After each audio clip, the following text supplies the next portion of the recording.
Okay, so chords, still in the key of C major, so that it's easier for us to understand. Once we know our scale, we create chords by choosing our first note, skipping the second successive note, taking this, and then we skip again to take the next one to form our basic triad. This is C major chord.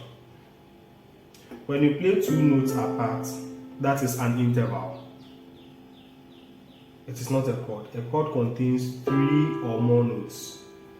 So this is our major chord.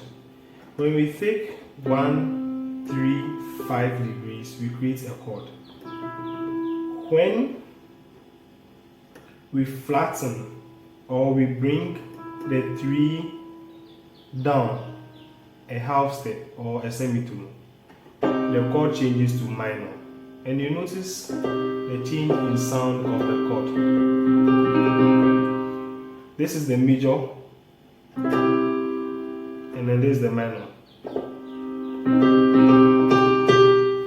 So there's a difference in the two. That is why some of the chords in the scale progression are called minor chords, because the 3 has been altered by a semitone. So this is C major, D minor, this is E minor. Why is it E minor? Let's come to D major. This here should have been this. If it's this, D, F sharp, and then A, that is D major. Why? Because in the D major scale you would play this.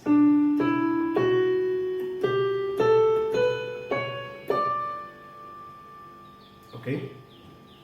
That is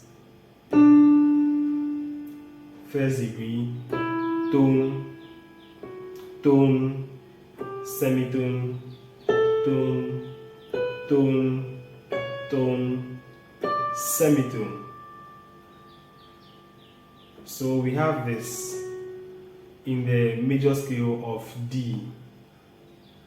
But when we are playing with the notes of C, we end up playing this instead of F sharp. So since F sharp is coming down a semitone to F, we call it a minor, like I said earlier when I was constructing C minor. Okay, so we have, back to the major scale of C, we have C major, D minor, E minor, F major, G major, A minor. A major is this A minor, B diminished, and then C major again. This is a diminished chord because when we play the scale of B, we get this. This is number 3, number 4, number 5. So this is B major. Number 5 comes down a semitone, number 3 comes down a semitone. So we call it diminished. When 3 and 5 come down a semitone each, we call it a diminished chord. So from C, when 3 comes down a semitone, we say a minor. When 5 also comes down a semitone, we say diminished. So this is how diminished chords are formed. But diminished chords are also a broken chord, or they are a fragment of dominant 7 chords.